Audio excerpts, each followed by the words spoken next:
సోదరులు పవన్ కళ్యాణ్ గారికి కూడా మాట్లాడవలసిగా కోరుతున్నానండి.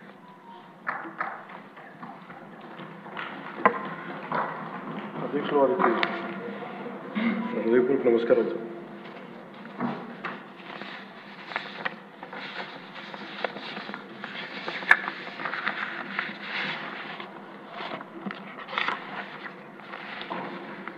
గవర్నర్ గారి ప్రసంగానికి ధన్యవాదాలు చెప్తూ ప్రవేశపెట్టిన తీర్మానాన్ని జనసేన పార్టీ తరఫు నుంచి నేను కూడా బలపరుస్తున్నాను. అధ్యక్ష, ఆద్యంతం గవర్నర్ గారు ప్రసంగ పాఠంలో చాలా కీలకమైన నాకు 3 అనిపించినాయి. ఒకటి, మనం వారసత్వంగా ఏమొచ్చింది, మనకి ఏం ఆశించబోతున్నాం, భవిష్యత్తులో ఎలాంటిది ఆశించబోతున్నాం, కలెక్టివ్గా మనందరం కలిసి ఈ రాష్ట్రాన్ని ఈ కూటమి ద్వారా ఎలా ముందుకు తీసుకెళ్ళాలి అనేది 3 చాలా స్పష్టంగా చెప్పారు. గవర్నర్ గారి ప్రసంగంలో చాలా ప్రత్యేకించి చెప్పింది ముందస్తుగా ఆంధ్రప్రదేశ్ రాష్ట్రం ఏర్పడటానికి పొట్టి శ్రీరాములు గారి త్యాగ ఫలితం, తద్వారా భాషా ప్రయుక్త రాష్ట్రాలే ఏర్పాటు కావటం. అలాగే దానికి ఇంకొకటి నాకు అనిపిస్తుంది అధ్యక్ష, పింగళ వెంకయ్య గారు కూడా అంటే ముఖ్యంగా ఆంధ్రప్రదేశ్ నుంచి వచ్చిన పొట్టి శ్రీరాములు గారు కానీ, మువ్వెన్నెల జెండాను రూపొందించిన పింగళ వెంకయ్య గారు కానీ దేశాన్ని ప్రభావితం చేసే స్థాయి వ్యక్తులు. ఒకరి త్యాగం వల్ల భాషా ప్రయుక్త రాష్ట్రాలు ఏర్పడితే ఇంకొకరి రూపకల్పన వల్ల దేశానికి జెండా వచ్చింది. ఇలాంటి గొప్ప మహానుభావులు పుట్టిన నేల. దామోదరం సంజీవి గారు లాంటి మహానుభావులు సంస్కరణలు తీసుకోవాలి, అలాంటి వారు గొప్ప సంస్కరణలు తీసుకొచ్చిన నేల ఇది.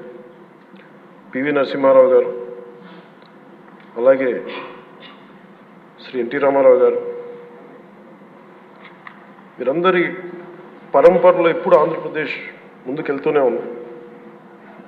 అలాగే ఈరోజు ముఖ్యమంత్రి వారి గౌరవ ముఖ్యమంత్రి శ్రీ చంద్రబాబు నాయుడు గారు లేరు, వారి గురించి కూడా చెప్పాల్సి ఈ సందర్భంలో. ఆంధ్రప్రదేశ్కి ఎవరన్నా రావాలి అనుకుంటే ముందస్తుగా చంద్రబాబు గారు పాలన స్టార్ట్ చేసినప్పుడు, ఆయన ముఖ్యమంత్రిగా ఉన్నప్పుడు ప్రతి ఒక్కరూ మేము వచ్చి ఆంధ్రప్రదేశ్కి వచ్చి పని చేయాలి, ప్రతి ఐఏఎస్ అధికారి, ప్రతి ఐపీఎస్ అధికారి తపన పడేవారని నాకు ఢిల్లీలో చాలామంది ఐఏఎస్ అధికారులు చెప్పారు. అలాంటి అద్భుతమైన పాలన, ఛాలెంజెస్ని అధిగమించి ఆంధ్రప్రదేశ్ని అభివృద్ధి దిశగా తీసుకెళ్లారు. ముఖ్యంగా ఆయన బాగా నచ్చే అంశం నాకు ఆయనలో ప్రత్యర్థులను కూడా గౌరవించే గొప్ప గుణం. మొన్న ఈ మధ్యన మాకు చెప్తూ కూడా రాజశేఖర రెడ్డి గారి గురించి చెప్తూ ఆయన గురించి కూడా, ఆయన ఎంత ప్రత్యర్థి అయినప్పటికీ కూడా ఆయన గురించి కూడా మంచి వాక్యాలు చెప్పి ఆయన చేసిన మంచి పనిని కూడా చెప్పే సహృదయం ఉంది నారా చంద్రబాబు గారికి. దీంట్లో వారి నుంచి తీసుకోవాలి, ఇది మేము నాలాంటి వాళ్ళు నేర్చుకోవాలి, అలాంటి యంగ్స్టర్ మాకు కొత్తగా వచ్చిన వాళ్ళు నేర్చుకోవాలి. అలాగే కర్నూలు 1953లో కర్నూలు రాజధానిగా వచ్చింది. ఎప్పుడు మనకి ఇన్ని సంవత్సరాలుగా, ఇన్ని దశాబ్దాలుగా ఇంకా కొట్టుకుంటూనే ఉన్నాం. అన్ని రాష్ట్రాలు ఏర్పడ్డాయి, భాషా ప్రయుక్త రాష్ట్రాలు ఏర్పడ్డాయి. దేశం అంతా ఎవరికి రాజధాని వచ్చింది, ముందుకెళ్ళిపోయారు, అభివృద్ధి చెందారు. కానీ మన ఆంధ్రప్రదేశ్కి వచ్చేటప్పటికి కర్నూలు రాజధానిగా ఏర్పడింది. కాదని చెప్పి మళ్ళీ తెలంగాణలో కలిపారు.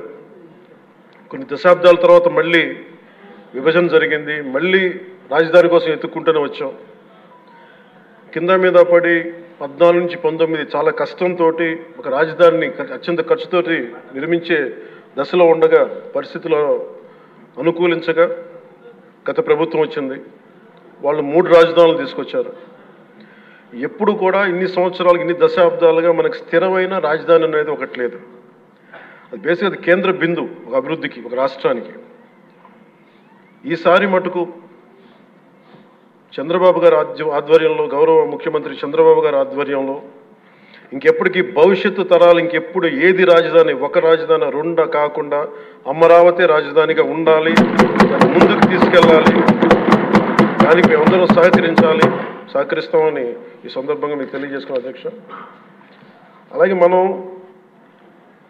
వారసత్వంగా వచ్చింది మనం పొట్టి శ్రీరాములు గారి దగ్గర నుంచి, పింగళి వెంకయ్య గారి దగ్గర నుంచి మువ్వెన్నెల జెండా, భాషా ప్రయుక్త రాష్ట్రాలు వస్తే చెడు కూడా అట్లాగే మనం వచ్చింది అధ్యక్ష. మనకి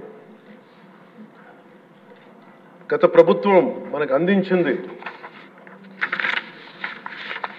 కీలకమైన పోలవరాన్ని పూర్తి చేయకపోవటం, సకాలంలో పోలీసులకు కానీ మిగతా ఉద్యోగులకు కానీ జీతభత్యాలు ఇవ్వలేకపోవటం, అన్ని డిపార్ట్మెంట్స్లో నిధులు మళ్లింపు, కనీస రోడ్లు కానీ బ్రిడ్జెస్ కానీ మౌలిక సదుపాయాలు లేకుండా చేయటం, రివర్స్ టెండరింగ్ అని కానీ వ్యవస్థలను నిర్వీర్యం చేయటం, సహజ వనరుల దోపిడీ, ఎర్రచందనం దోపిడీ, ఋషికొండ ఇలాంటి వైజాగ్లో ఎర్రమట్టి దిబ్బల్ని అడ్డగోలుగా నాశనం చేసేయటం, మద్యం ద్వారా కూర్చోబెట్టి అరాచకాలు చేయటం, పెట్టుబడులు వద్దామని ఎవరైనా వస్తుంటే వాళ్ళు భయపెట్టేసి రివర్స్ టెండరింగ్ అని చెప్పి వారిని పారిపోయేలా చేయటం పారిశ్రామికవేత్తలని.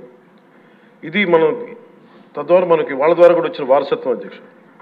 వీటన్నిటిని అధిగమించి ఎలా ముందుకెళ్ళాలి, ఏ స్థాయిలో వెళ్ళాలి అనేది నేను మొన్న ఎలక్షన్ ముందు కూడా మా సహచరులందరికీ కూడా చెప్పాను, ప్రతిసారి ప్రజలందరికీ కూడా తెలియజేశాను. ఒక సుదీర్ఘమైన అనుభవం నాయకులు ఈ రాష్ట్రానికి చాలా అవసరం. దేశంలో కూడా ఇంకెవ్వరికి రాని పరిస్థితి మన రాష్ట్రానికి వచ్చింది. మనస్ఫూర్తిగా నేను అంతకుముందు ఏమి చెప్పాను, ఈరోజు కూడా అదే చెప్తున్నా అధ్యక్ష. 4 దశాబ్దాల సుదీర్ఘ అనుభవం ఉన్న శ్రీ గౌరవ ముఖ్యమంత్రి శ్రీ నారా చంద్రబాబు నాయుడు గారి అధ్యక్షతన, ఆయన లీడర్షిప్ కింద మేమందరం నేర్చుకుని, నాలాంటి వాడుగా నేర్చుకొని కింద పనిచేయడానికి, రాష్ట్రాన్ని అభివృద్ధి వైపు పయనం చేసేలా ముందుకెళ్ళడానికి సంసిద్ధంగా ఉన్నాం. మేము దాన్ని కట్టుబడి ఉన్నాం. ముఖ్యంగా లా అండ్ ఆర్డర్ చాలా క్షీణించిపోయింది. ఈ లా అండ్ ఆర్డర్ విషయంలో చూస్తే సాక్షాత్తు గౌరవ ముఖ్యమంత్రి గారిని దాదాపు అకారణంగా అన్యాయంగా 53 రోజులు ఆయన్ని ఒక ఫాల్స్ కేసులు పెట్టి జైల్లో పెట్టారు. అలాగే అధ్యక్ష, మీరు కూడా గతంలో మిమ్మల్ని కూడా ఎంత వేధించారో మా అందరికీ తెలుసు, సభ్యులందరికీ తెలుసు. నిన్న రఘురామకృష్ణరాజు గారు కూడా ఏ స్థాయిలో అనుభవించారో అందరికీ రాష్ట్రం అంతా తెలుసు. కానీ చాలా పెద్ద మనసుతోటి ఆయన నిన్న వస్తే చాలా మనసు విప్పి నవ్వుతూ మాట్లాడడం చాలా ఆనందం కలిగించింది. మీ నుంచి మేము నేర్చుకోవాలి. ఎంత అంటే దాడి చేసిన, హాని చేసిన మీ పెద్ద మనసుకి సభాముఖం మీ అందరికీ మీకు ప్రత్యేకించి మీకు ధన్యవాదాలు చెప్తాను.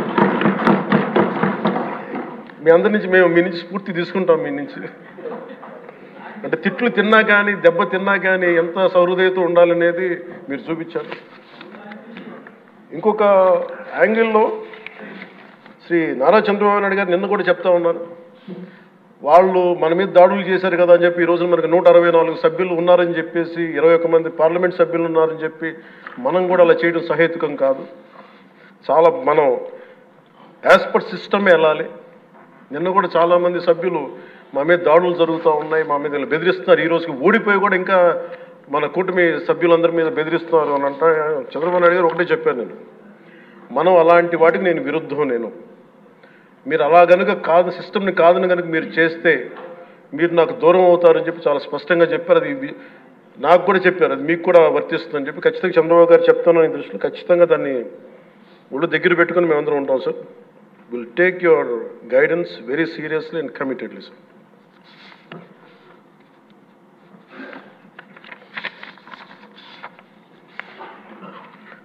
అలాగే కేంద్ర నాయకత్వం నిన్న ఈరోజు ఇందాక న్యూస్లో చూసిన అధ్యక్ష, 15,000 కోట్ల రూపాయలు మన ఏ అమరావతి లేకుండా ఈరోజు వరకు ఇబ్బంది పడతాం, అలాంటి అమరావతికి కేంద్ర మంత్రి మన నాయకులు గౌరవ ప్రధానమంత్రి శ్రీ నరేంద్ర మోదీ గారు బడ్జెట్లో ఈ రోజున 15,000 కోట్ల రూపాయలు అమరావతి కోసం రిలీజ్ చేసినందుకు సహృదయంతో మనస్ఫూర్తిగా కూటమి తరపున, మా అందరి తరపున కూడా వారికి ధన్యవాదాలు తెలియజేస్తున్నాం అధ్యక్ష.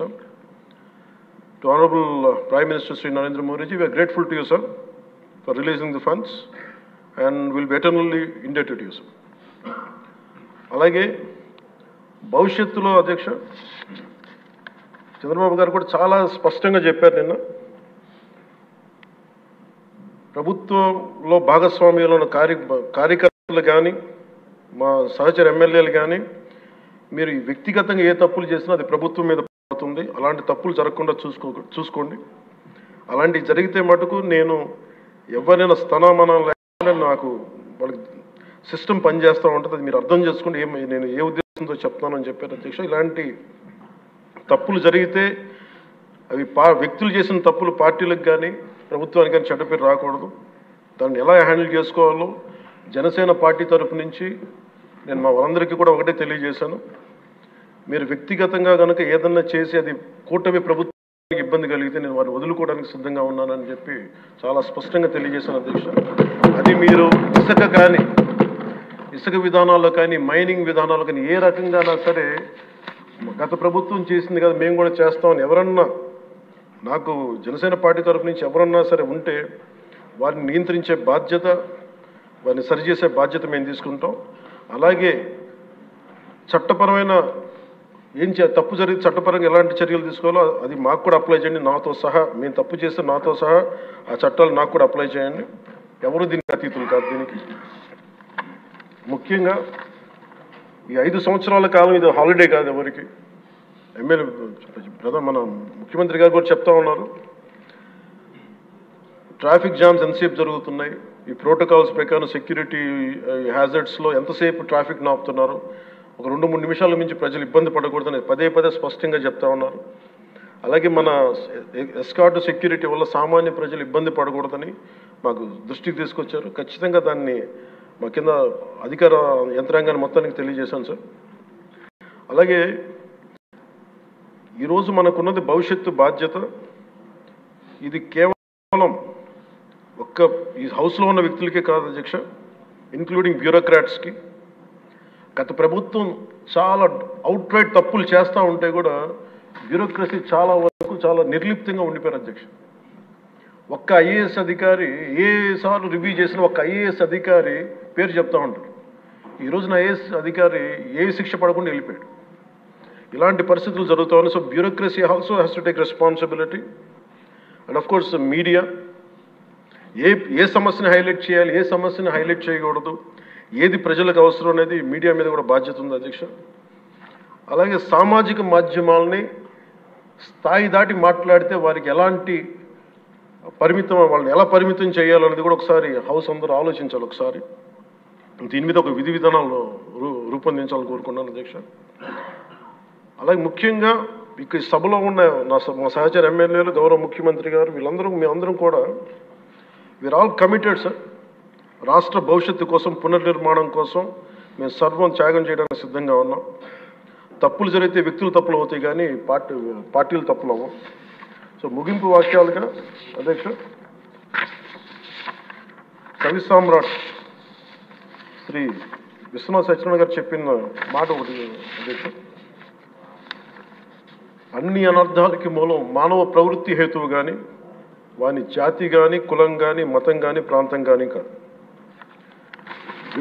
వ్యక్తులు చేసిన తప్పుల్ని దయచేసి వ్యక్తులకే ఆపాదించాల అధ్యక్ష, పార్టీలకు కాదు. అలాగే ఈ క్రమంలో తప్పులు చేస్తే విధి నీతిలో ఒకటి చెప్తారు,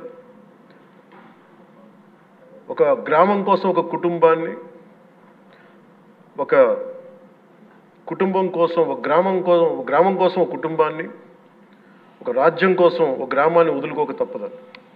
అలాగే నాలాంటి వాడు కూడా తప్పులు చేసిన అధ్యక్ష చాలా నిస్సందేహంగా నాలాంటి వాడిని కూడా శిక్షించాలి అధ్యక్ష. అలాంటి బలమైన సంకేతం ప్రజలకు పంపించాలి అధ్యక్ష. మేమందరం కూడా తప్పు ఎవరు చేసినా అది మనమే దాన్ని ముందుకు తీసుకెళ్ళకపోతే నేను కూడా దీనికి సంసిద్ధంగా ఉన్నాను. నా ద్వారా ఏదన్నా తప్పులు జరిగినా, అవకతవకలు జరిగినా నా మీద కూడా చర్యలు తీసుకోవాలి. అది let it be any kind of issue sir. అది నేను ముందు నా వంతుగా నేను మీకు తెలియజేస్తున్నాను. I will be liable if I do any mistake as I uphold this as long as I hold this responsibility. అందుకని అందరం కూడా మేము దీన్ని స్ఫూర్తిగా తీసుకొని గౌరవ ముఖ్యమంత్రి శ్రీ చంద్రబాబు గారికి మీ అపారమైన అనుభవం రాష్ట్రానికి చాలా అవసరం. మేము మీకోసం అహిర్నిశలు ఈ రాష్ట్రాన్ని తిరిగి గాడిలో పెట్టే వరకు మేము ఎప్పుడు కూడా మీ కనసాయిగల్లో పనిచేస్తాం అని తెలియజేసిన గౌరవ ముఖ్యమంత్రి గారికి నాకు అవకాశాన్ని ఇచ్చిన సహచర మా మంత్రివర్గానికి సభ్యులకి గౌరవ సభ్యులకి గౌరవ సభాపతి గారికి గౌరవ ముఖ్యమంత్రి గారికి